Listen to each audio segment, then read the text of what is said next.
Hello दोस्तों, स्वागत है आपका अपने यूट्यूब चैनल अनसुनी कहानियों में। और दोस्तों, कहानी में आगे बढ़ने से पहले मैं आप सबसे ये बताना चाहता हूँ कि अगर आपके पास अपनी ऐसी कोई कहानी हो जिसे आप हमारे चैनल के माध्यम से दूसरे लोगों तक पहुँचाना चाहते हो, तो आप हमें ईमेल भी कर सकते हो। मैंने हमारे ईमेल का लिंक डिस्क्रिप्शन बॉक्स में डाल दिया है। तो दोस्तों, अब बिना किसी वक्त को बर्बाद करें, हम बढ़ते हैं हमारी कहानी की ओर। तो दोस्तों, आज की कहानी की शुरुआत कुछ ऐसी है कि अजय नाम का एक लड़का होता है जो अपने गांव में रहता है और वहीं पे छोटा मोटा काम करके अपने माँ बाप को संभालता। लेकिन अजय का एक बड़ा भाई होता है जिसका नाम होता है विजय। और विजय अपने घर वालों के साथ नहीं बल्कि अपने गांव से लगभग 600-700 किलोमीटर दूर एक शहर में रहता है और वहीं पे काम करता और वहीं से कमाकर अपने घर वालों को पैसा भेजता। और उसे जब भी कोई लंबी छुट्टी मिलती तो शहर से वो अपने गांव आ जाता और अपने भाई और अपने माँ बाप के साथ ही रहता। और हमेशा की तरह विजय को फिर से 4-5 दिन की छुट्टी मिली और हमेशा की तरह विजय ने फिर से अपना सामान पैक किया और अपने गांव की ओर बढ़ चला। और विजय अपने शहर के स्टेशन पे पहुंचने के बाद अजय को फ़ोन करता है और कहने लगता है कि छोटे सुनो, मुझे लगभग 4-5 दिन की छुट्टी मिली है, तो मैं अभी तो स्टेशन पे ही हूँ और आने वाली सुबह में मैं घर पहुंच जाऊंगा। तो तुम भी घर पे ही रहना, कहीं जाना नहीं, मैंने तुम्हारे लिए कुछ लिया है। अजय भी अपने बड़े भाई की बात सुनता है और कहता है, हाँ भैया, ज़रूर आइए आप। और आपने मेरे लिए कोई तोहफ़ा लिए हो या नहीं लिए हो, मुझे कोई तोहफ़े की ज़रूरत नहीं है। आप आ जाएंगे, वही मेरे लिए सबसे बड़ा तोहफ़ा होगा। विजय उसकी ये बात सुन के खुश हुआ और कहने लगा, बहुत खूब छोटे, मुझे तुमसे यही उम्मीद थी। मुझे पता था मेरा भाई तोहफ़ों को नहीं बल्कि अपने बड़े भाई को प्यार करता है। और ये कहकर विजय ने फ़ोन रख दिया। और अगली सुबह कुछ ऐसा हुआ, अजय को फ़ोन तो आता है और विजय के ही नंबर से आता है। लेकिन विजय के नंबर से विजय बात नहीं कर रहा होता, बल्कि एक पुलिस वाला फ़ोन करता है और कहने लगता है कि हमें इस लड़के की लाश यहाँ पे स्टेशन पे मिली है और इसके फ़ोन में सबसे पहला डायल किया हुआ नंबर आपका ही था, तो हमने आप ही को फ़ोन किया है। वैसे ये आदमी कौन लगता है आपका? अजय का हाल बेहद बुरा हो जाता है क्योंकि ये खबर अजय के लिए कोई छोटी बुरी खबर नहीं थी। अजय रो रो के पागल हो जाता है और रोते रोते उस पुलिस ऑफिसर से कहने लगता है कि सर, आप मुझे एड्रेस दीजिए कि मुझे किस स्टेशन पे आना है, मैं बस वहाँ पहुँच जाऊँगा। और वो इंसान कोई और नहीं बल्कि मेरा इकलौता बड़ा भाई है। अजय का इतनी बुरी तरीके से रोना सुन के वो पुलिस वाला भी थोड़ा सा भावुक हो जाता है और कहने लगता है कि मैं तुम्हें यहाँ का एड्रेस मैसेज कर देता हूँ तुम्हारे इसी नंबर पर, तुम जल्द से जल्द यहाँ पर आ जाओ। अजय भी रोते हुए कहता है कि जी सर, मैं जल्द से जल्द पहुँचने की कोशिश करूँगा। जैसे ही अजय वो पुलिस वाले का फ़ोन कट करता है, वैसे ही वो अपने बहुत करीबी दोस्त अभय को फ़ोन करता है और रोते रोते पूरी बात बताने लगता है। कहने लगता है कि भैया के साथ ऐसा ऐसा हादसा हो गया है, हमें जल्द से जल्द उनके शहर पहुंचना होगा। अभय भी ये खबर सुन के बहुत ज़्यादा रोने लगता क्योंकि अजय का बड़ा भाई अभय के लिए भी बड़े भाई से कम नहीं था। अभय भी रोते रोते अजय से कहने लगता, अभी तू फ़ोन रख, मैं राहुल और राज को भी खबर कर दूँ क्योंकि विजय भैया उन दोनों के भी बड़े भैया जैसे ही थे। ये कहकर अभय ने फ़ोन रखा और राहुल और राज को भी इस बात की इत्तला दे दी। अजय, अभय, राहुल और राज, ये चारों आपस में बहुत ही अच्छे दोस्त थे। दोस्त क्या, आप ये कह लो कि ये चारों आपस में भाई थे। और इन सब का एक बड़ा भाई जिसका नाम विजय था और उसी की डेड बॉडी किसी शहर के एक गुमनाम स्टेशन पे पड़ी हुई थी। लेकिन दोस्तों, मैं आप सबको ये बता दूं कि अभी तक के किसी को ये नहीं पता था कि विजय की मौत का कारण आखिर है क्या। उसका एक्सीडेंट ट्रेन से हुआ या उसको किसी ने कत्ल किया, ये बात की अब तक के किसी को भी कोई खबर नहीं थी। सब ये सोच रहे थे कि स्टेशन से फ़ोन आया है तो हो ना हो ट्रेन से ही एक्सीडेंट हुआ होगा, लेकिन असल में बात कुछ और ही थी। और जैसे ही अभय ने यह बात बाकी दो लोगों को बताई, वो दोनों भी बहुत ज़्यादा ही रो पड़े और कहने लगे कि अब हमें मिल के अजय के पास जाना चाहिए और अजय को लेकर हमें भैया की डेड बॉडी के पास जाना चाहिए। हम हमारे भैया की डेड बॉडी यहाँ लेके आएंगे और यहीं पे अंतिम संस्कार भी करेंगे। और उन तीनों का ये फैसला बिल्कुल ठीक भी था। और बस यही सोचकर वो तीनों अजय के घर पहुंच गए। जैसे ही ये तीनों अजय के घर पहुंचे, अजय के घर में तो रो रो के बहुत बुरा हाल हो गया था। अजय की माता, अजय के पिता दोनों अपने बड़े बेटे के गम में रो रो के पागल हो चुके थे। अजय के परिवार का ये बुरा हाल देखकर अभय, राहुल और राज बहुत ज़्यादा परेशान हुए और वो तीनों अजय के माँ बाप के पास जाकर कहने लगे, आप बिल्कुल भी चिंता मत करिए अंकल, आपका सिर्फ एक बेटा गया है, बाकी के आपके चार बेटे सही सलामत और जिंदा आपके सामने खड़े हैं। आपको कभी भी किसी भी चीज़ की ज़रूरत हो तो आप हमें कभी भी कॉल करके कह सकते हो। विजय के पिता ने भी रोते हुए उन तीनों की तसल्लियों को गले लगाया और साथ ही साथ उन तीनों के भी गले लग के जोर जोर से रोने लगे। और थोड़ी ही देर के बाद अभय अजय से कहने लगा कि अजय, अब चलो, हमें चलना चाहिए। हमें जल्द से जल्द वहाँ पे पहुँच के भैया की बॉडी को यहाँ पे लाकर उनका अंतिम संस्कार करना है। अजय भी अभय की बात सुनता और कहने लगता, हाँ अभय, तुम बिल्कुल ठीक कह रहे हो, अभी हमें बढ़ना चाहिए। और ये चारों लड़के अपना कुछ सामान पैक करते हैं और वहाँ से चुपचाप अपने घर से निकलकर स्टेशन की तरफ बढ़ जाते हैं। और जैसे ही वो लोग स्टेशन पहुँचते हैं, स्टेशन पहुँचने के बाद उन्हें ये पता चलता है कि शहर जाने वाली कोई भी ट्रेन खाली नहीं है। अभय टिकट काउंटर पे खड़े रहकर काफ़ी देर उस कर्मचारी से बात करता है कि भैया, जो भी पहले टिकट हो हमें दे दीजिए, हमें वहाँ पे पहुँचना बहुत ज़रूरी है। वो टिकट वाला भी अभय को समझा समझा के थक जाता है कि भाई, मैं आपको कितनी प्यार से बोलूँ, हमारे पास कोई भी टिकट अवेलेबल नहीं है। अब मैं कहाँ से ट्रेन लाऊँ और मैं कहाँ से टिकट लाऊँ?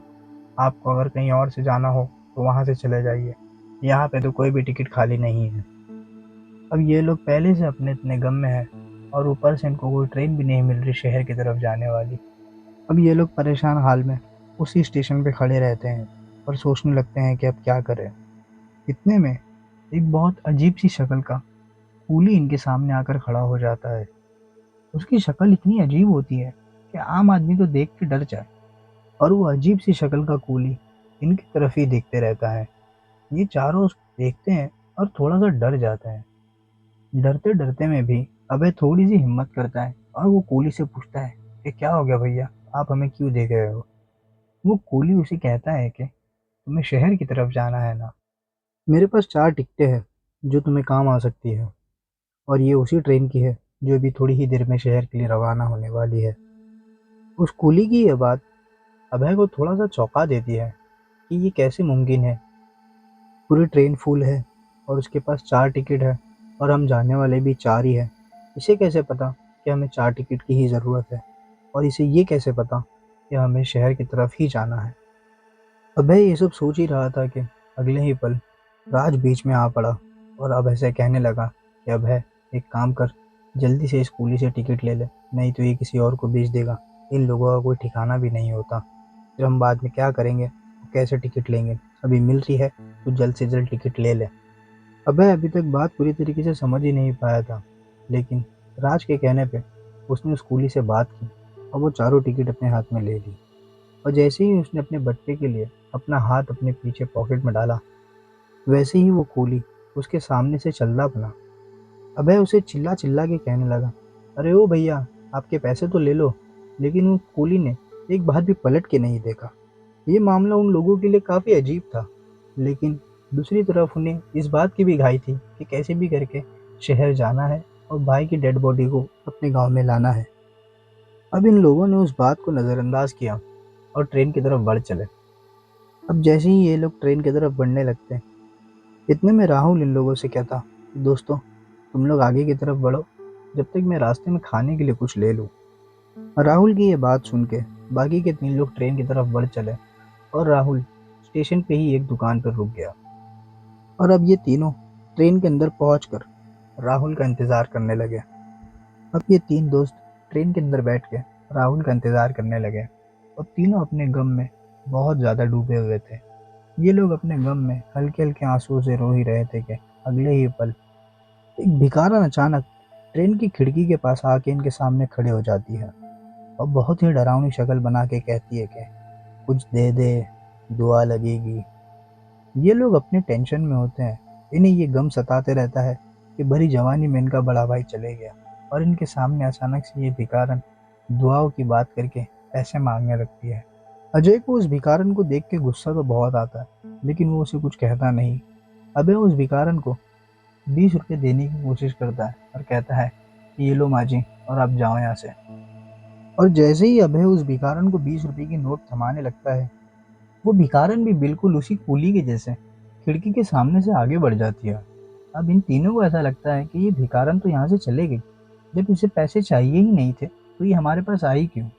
अब ये तीनों अपनी अपनी सीटों पर बैठकर आराम कर रहे थे, और इतने में अगले ही पल वो भिखारन ट्रेन के बाहर की जगह ट्रेन के अंदर ही आके इनके सामने खड़ी हो गई।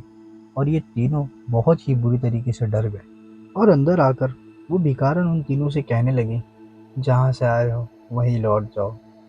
और यही बात को उस भिखारन ने 2 से 3 बार दोहरा दिया, और अपने हाथ में जो लाठी रखी थी उसी को ट्रेन में पटकते पटकते ट्रेन में आगे की तरफ बढ़ चली। उन तीनों को ये बात बहुत ही अजीब लगी। पहले तो उनका वो कूली से मिलना, और वो कूली बिना पैसे लिए उनको टिकट देकर चला गया। फिर उसके बाद ये भिखारन की बात। उन लोगों के लिए वो बातें उस जगह पे बहुत ज़्यादा अजीब हो रही थी, लेकिन उन्हें ये नहीं समझ में आ रहा था कि ये सफ़र उनकी ज़िंदगी का एक आखिरी सफ़र भी हो सकता है।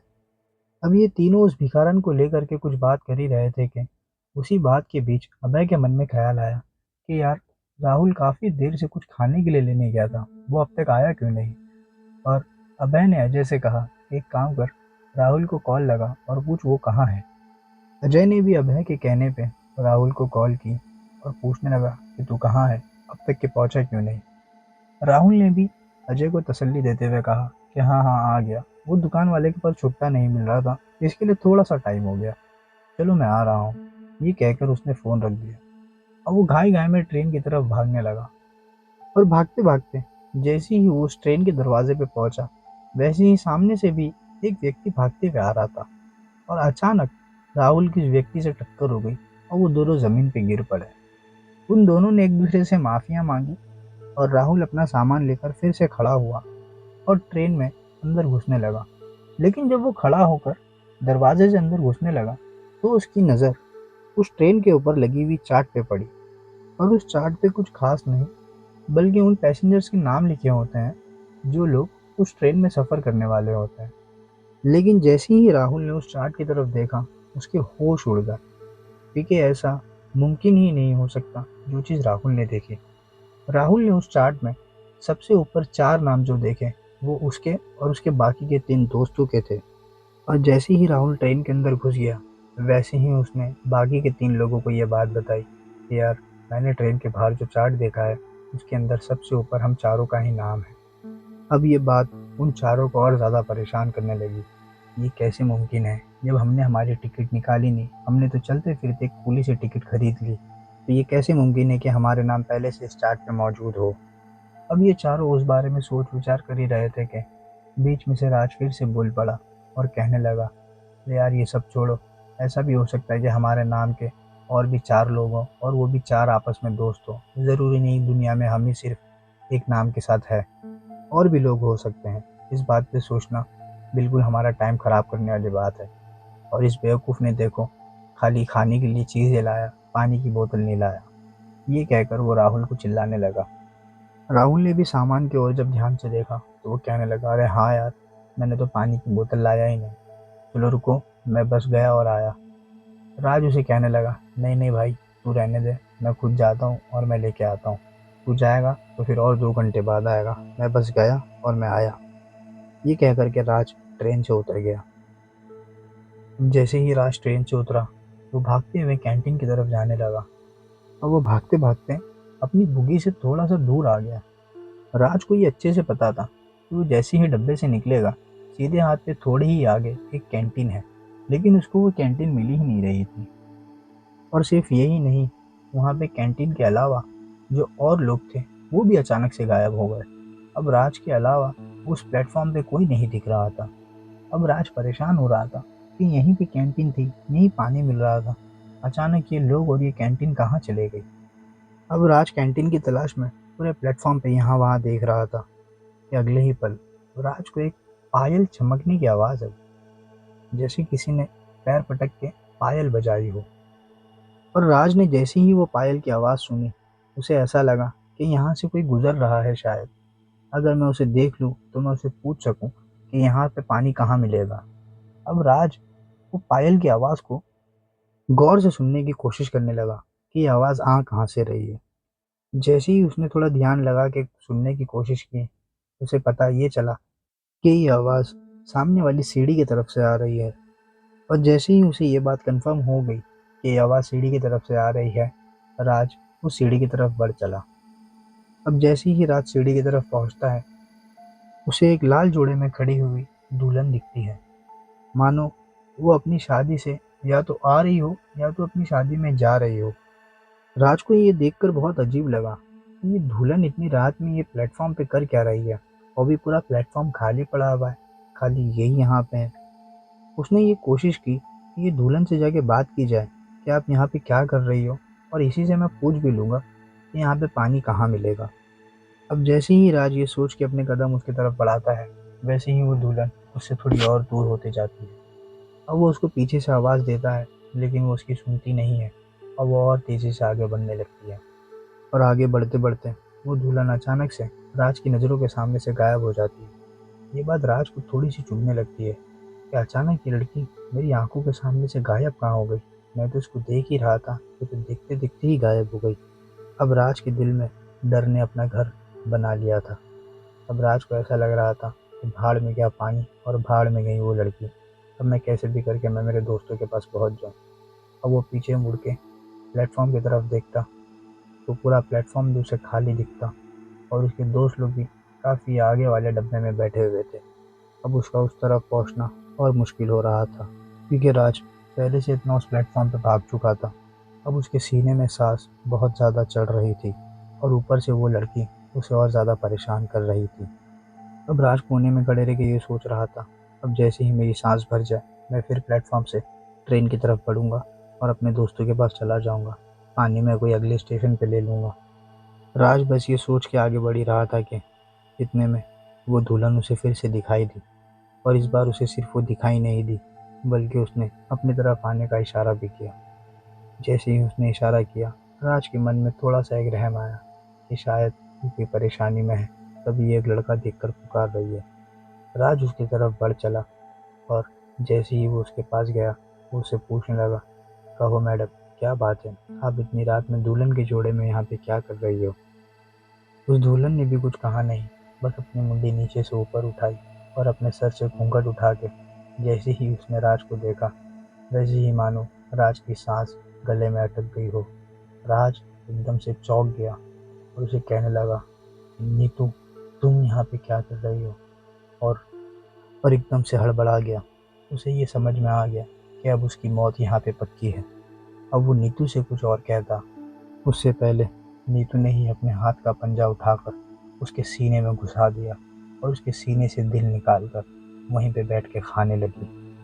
अब राज की मौत तो उसी प्लेटफॉर्म पे हो गई, लेकिन इसकी खबर ना अभय को है, ना अजय को है, और ना ही राहुल को है। ये तीनों उसके इंतज़ार में ट्रेन में ही बैठे हुए हैं। और आखिरकार काफ़ी समय हो गया, लेकिन राज अब तक के आया नहीं। इन तीनों ने भी कोशिश की उसे ढूंढने की, लेकिन इन तीनों को भी वो नहीं मिला। अब ये तीनों ढूंढने के बाद ट्रेन में आकर बैठ जाते हैं, और उसके बाद ट्रेन भी चलना चालू हो जाती है। और ये तीनों राज के बारे में ये सोचने लगते हैं कि शायद राज को उसकी गर्लफ्रेंड ने फ़ोन कर दिया होगा, तभी उसने हमें बिना बताए यहाँ से चला गया।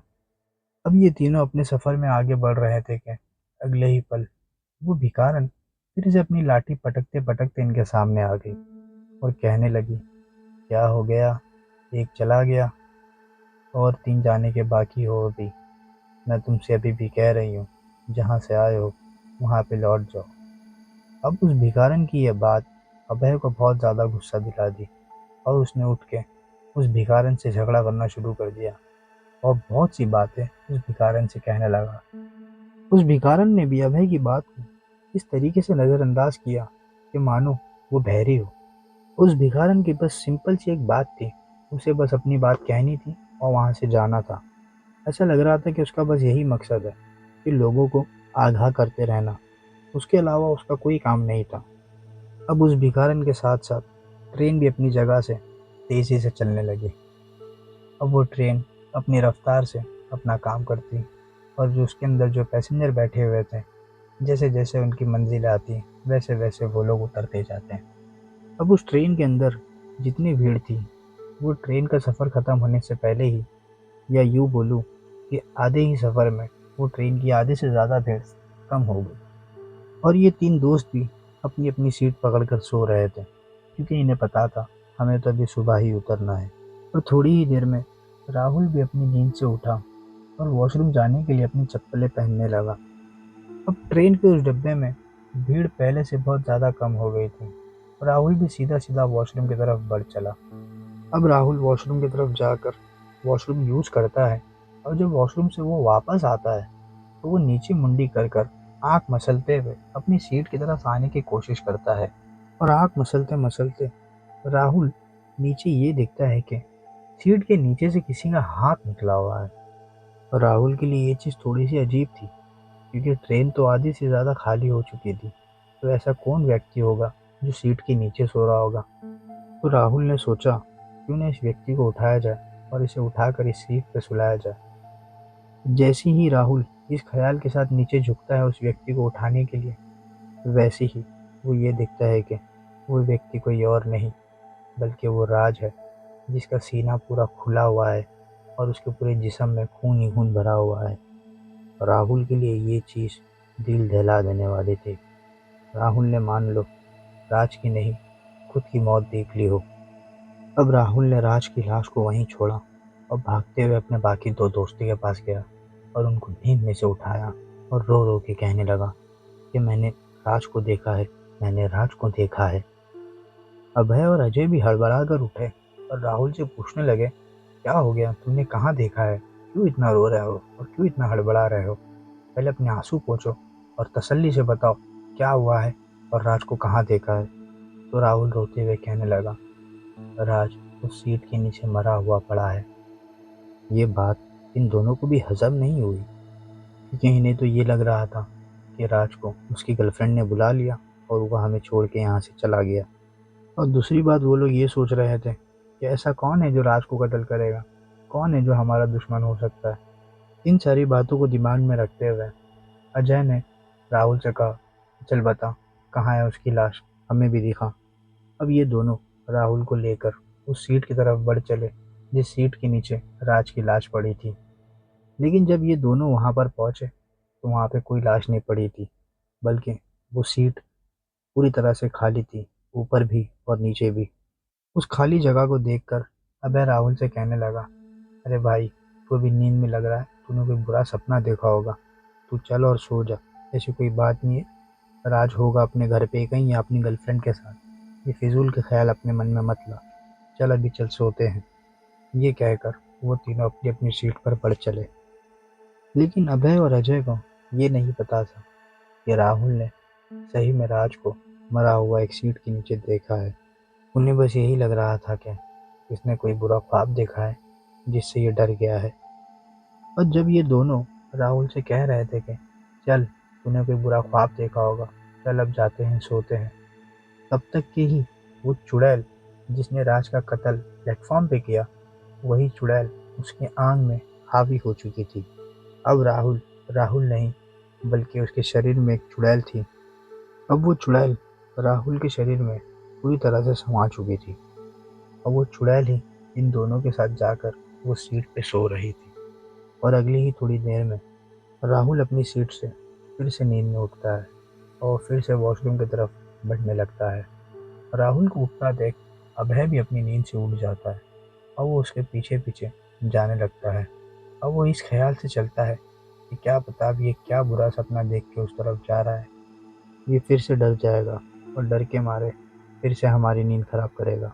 इससे बेहतर है कि मैं इसके साथ ही जाऊं और इसे किसी भी बुरी चीज़ से डरने ना दूं।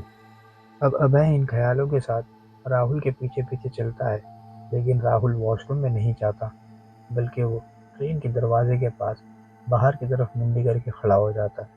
अब राहुल ट्रेन के दरवाजे पे खड़े होकर बाहर की तरफ देखने लगता है और अपनी मुंडी भी बाहर की तरफ झुकाने लगता है। इतने में अभय उसको पीछे से पकड़ता है और कहने लगता है कि राहुल, तू ये क्या कर रहा है, तू पागल हो गया है? तू नींद में से उठ के वॉशरूम जा रहा था, तू यहाँ आ गया, तू क्या पागल है, तू चलती ट्रेन से कूदेगा। लेकिन राहुल अभय की इस बात का कुछ जवाब नहीं देता। वो बस बड़ी बड़ी आंखों से अभय के चेहरे को देखते रहता और अचानक से हल्की सी मुस्कान देते हुए अभय की तरफ देखता और बहुत ही भारी आवाज से कहता कि हाँ, मैं पागल हो गई हूँ और अब तुम भी पागल हो जाओगे। अभय राहुल के मुंह से ये बात सुनकर बहुत ज़्यादा हैरान और परेशान हो जाता और वो उससे कहने लगता कि राहुल, तू ये किस तरीके से बात कर रहा है? ये लड़कियों जैसा मुस्कुरा रहा है और लड़कियों के ही तरीके से बात कर रहा है। तू लड़का है भाई, तुझे क्या हो गया? अभय बस अपनी ये बात खत्म करने ही वाला था कि अगले ही पल राहुल ने अभय का गिरेबान पकड़ा और ट्रेन से बाहर फेंक दिया। अब जैसे ही राहुल ने अभय को ट्रेन से बाहर फेंका, वैसे ही राहुल के पीछे वो भिखारन आ खड़ी हुई और कहने लगी, अब बस कर दे बेटा, जाने दे, छोड़ दे इन लोगों को। उस भिखारन की इस बात के जवाब में वो चुड़ैल जो राहुल के शरीर के अंदर थी, वो उस भिखारन से कहने लगी, नहीं माँ, इतनी जल्दी नहीं, अब तो और हिसाब बाकी है। और इसी के साथ उस चुड़ैल ने भी राहुल का शरीर छोड़ दिया और राहुल को मानो जैसे कुछ पता ही नहीं हो। वो ये सोचने लगा, मैं इस ट्रेन के दरवाजे पे क्या कर रहा हूँ। उसने अपना सर खुजाया और अपनी सीट पर जाके लेट गया। उसने ये भी नहीं देखा कि ऊपर वाली सीट पे अभय सो रहा है या नहीं। अब दोस्तों, धीरे धीरे करके पूरी ट्रेन खाली हो गई। अब पूरी ट्रेन में सिर्फ और सिर्फ राहुल और अजय ही बचे थे। अब दोस्तों, वो जो भिखारन थी, जो बार बार इन लोगों को परेशान कर रही थी, कभी भीख मांगती, तो कभी जाने की धमकी देती, तो कभी कुछ कहती, वो अचानक से अजय और राहुल के पास आती और उन लोगों को हिला हिलाकर उठाने की कोशिश करती कि बेटा उठो, जल्दी उठो, मैं कह रही हूँ कि तुम यहाँ से चले जाओ, जो आने वाला स्टेशन है उस पर उतर जाओ। अब ये दोनों अपनी नींद से उठते और उस भिखारन से कहने लगते कि माँ जी, आपको बात क्यों नहीं समझ में आ रही? आप क्यों हमें बार बार इतना परेशान कर रही हो? आप हमें सोने दीजिए, जब हमारी मंजिल आएगी तो हम इस ट्रेन से उतर के चले जाएंगे। वो भिखारन उन दोनों को इस बात के जवाब में कहती है कि बेटा, मेरी बात मानो, तुम लोग कुछ भी करो, चेन खींचो या आने वाला जो प्लेटफॉर्म है उस पर उतर जाओ, क्योंकि तुम्हारी मंजिल आए ना आए, लेकिन नीतू आ चुकी है। तुम लोग यहाँ से जल्द चले जाओ। जैसे ही उस भिखारन के मुंह से नीतू का नाम निकला, वैसे ही राहुल के चेहरे का रंग एकदम पीला पड़ गया और इत्तेफाकन उसी वक्त ट्रेन भी एक प्लेटफॉर्म पे रुक गई।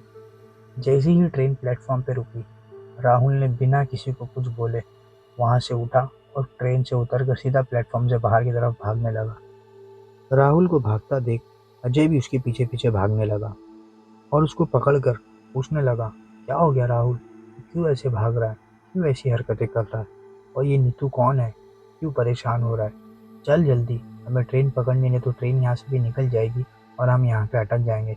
हमें भैया को भी हमारे गांव लाना है, उनका भी अंतिम संस्कार करना है। क्या हो गया तुम लोगों को? राहुल अजय की इन सारी बातों का कोई जवाब नहीं दे पाता और अजय के बोलने पर चुपचाप वो रिटर्न ट्रेन के अंदर चढ़ जाता है। और जैसे ही वो ट्रेन के अंदर चढ़ के अपनी सीट की तरफ जाते हैं, तो राहुल और अजय दोनों ये देखते हैं कि उनकी सीट पे पहले से ही एक लड़की दुल्हन के जोड़े में सज संवर के बैठी हुई है।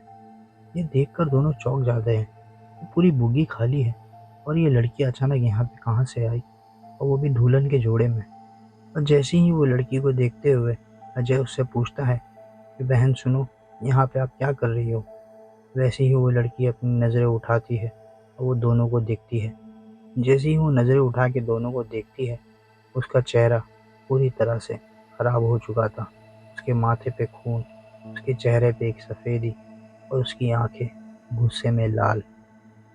उसके चेहरे की ये हालत देख के राहुल तो जगह पे हार्ट अटैक से ही मर जाता है। जैसे ही राहुल वहाँ पे अपना हार्ट अटैक से दम तोड़ देता है, वैसे ही अजय भी उस लड़की को देखकर पहचान जाता है और उसे कहने लगता है, नीतू, तुम मर चुकी हो? ये सब कैसे हुआ? मुझे तो ये पता ही नहीं था कि तुम मर चुकी हो। नीतू कहने लगती है कि तुम्हें कैसे नहीं पता था? तुम्हें तो ये पता था कि मैं तुम्हारे से ही शादी करने के लिए घर से भागी थी। तो तुमने ये जानने की कोशिश क्यों नहीं की कि मैं भाग के तुम्हारे पास क्यों नहीं पहुंची? उस चुड़ैल के जवाब में अजय कहने लगा कि नीतू, मुझे तुम्हारी कसम, मुझे तो तुम्हारी चिट्ठी मिली कि तुम अपनी माँ के खिलाफ नहीं जाओगी और तुम मुझसे शादी नहीं कर सकती और तुम हमेशा हमेशा के लिए गांव छोड़कर जा रही हो। और फिर नीतू ने अजय को पूरी बात बताई कि मैं तो भागकर स्टेशन पे आ चुकी थी और मैं तुम्हारे ही इंतज़ार में थी और साथ ही साथ मैंने यही दुल्हन का जोड़ा पहना हुआ था कि हम गांव से भागकर सीधा किसी मंदिर में जाके शादी कर लेंगे। लेकिन उस रात स्टेशन पे तुम नहीं आए, बल्कि तुम्हारे बड़े भैया और तुम्हारे बड़े भैया के साथ तुम्हारे ये 3 दोस्त आए। और तुम्हारे बड़े भैया मुझसे ये कहने लगे कि देखो नीतू, अब मैं तुम्हारे से और तुम्हारे प्यार की ताकत से हार गया। अब मैं ना तुम्हारे और ना ही तुम्हारे अजय के बीच में आऊँगा, बल्कि मैं तो ये चाहता हूँ कि तुम दोनों की शादी धूमधाम से हो। अब तुम जहाँ भी जा रही हो, तुम वहाँ मत जाओ, बल्कि अब तुम यहाँ से मेरे साथ शहर चलो। हम वहाँ से कुछ ख़रीदारी करेंगे, फिर हम रिटर्न आ करके तुम्हारी शादी अच्छे से अजय के साथ करवा देंगे। तुम्हारे बड़े भैया के मुँह से ये बात सुनकर मैं बहुत ज़्यादा खुश हो गई और मैं तुम्हारे बड़े भैया के साथ इसी ट्रेन में बैठ गई। तुम्हारे बड़े भैया और बाकी तुम्हारे ये 3 दोस्त मिल के मेरे साथ ट्रेन में बैठे और तुम्हारे बड़े भैया ने मुझे ट्रेन के दरवाजे के पास बुलाया और कहने लगे कि देखो नीतू, अब मेरी बात कान खोल के सुन लो। मैं नहीं चाहता कि तुम्हारी शादी मेरे छोटे भाई के साथ हो। अब तुम इज्जत से मानती हो तो ठीक, नहीं तो अब मैं तुम्हारे को यहीं जान से मार दूंगा। मैंने तुम्हारे बड़े भैया से कहा कि भैया ऐसा मत करो, मुझे छोड़ दो, मुझे जाने दो, मैं अजय से बात करती हूँ इस बारे में। तुम्हारे बड़े भैया ने तुम्हारा नाम सुनते ही मेरे मुंह से मुझे जोर से थप्पड़ मारा और कहने लगे तुम्हारे कुछ बात समझ में नहीं आने वाली। तुम्हारे बड़े भैया और तुम्हारे ये 3 दोस्त, इन चारों ने मिलकर मुझे चलती ट्रेन से उठाकर फेंक दिया। तुम्हारे बड़े भैया को ये बात भी अच्छे से पता थी कि मैं एक गरीब परिवार की गरीब बेटी हूँ। मैं खुद कमाती, खुद खाती और अपनी माँ को संभालती। मेरी मरने के बाद मेरी माँ भी पागलों की जैसा यहाँ वहाँ भीख मांग के खाने लगी और एक दिन वो भी इस दुनिया से गुजर गई। अब मेरी माँ की आत्मा और मेरी आत्मा यहीं भटकती है। और तुम्हें क्या लगता है तुम्हारे बड़े भैया को किसने मारा? तुम्हारे बड़े भैया कोई एक्सीडेंट में नहीं मरे, बल्कि उन्हें मैंने अपने हाथों से मारा है। और अब तुम्हारी बारी है। नीतू की ये बात सुनकर अजय कहने लगा, नीतू, मैं तो तुमसे बेहद प्यार करता था। मुझे तो पता ही नहीं कि तुम्हारे साथ ऐसा ऐसा हो गया। तुम मुझे क्यों मारना चाहती हो? नीतू अजय से कहने लगी, बस तुम्हारी यही गलती है कि तुमने जिससे प्यार किया, तुमने ज़रा भी नहीं सोचा उसके बारे में कि वो कहाँ गई, क्यों गई, वो क्या कर रही होगी। तुमने कोशिश भी नहीं की ये जानने की कि मैं किस हाल में हूँ। अब बस जिस तरीके से मेरी और मेरी माँ की आत्मा भटक रही है, अब तुम्हारी भी उसी तरीके से भटकेगी। बस ये कहकर नीतू ने अपना हाथ उठाया और अजय के गर्दन तक के ले गई और अपने हाथ से ही अजय का गला दबाकर उसे भी जान से मार दिया। और अजय के मरने के बाद उसी ट्रेन की बुगी में चीख चीख के कहने लगी, अब मेरा बदला पूरा हुआ, अब मेरी आत्मा को शांति मिलेगी। और दोस्तों, यही बात नीतू चीख चीख कर कई बार कहने लगी। और दोस्तों, अब इसी के साथ ये कहानी यहीं ख़त्म होती है। अब हम मिलते हैं हमारी अगली कहानी में।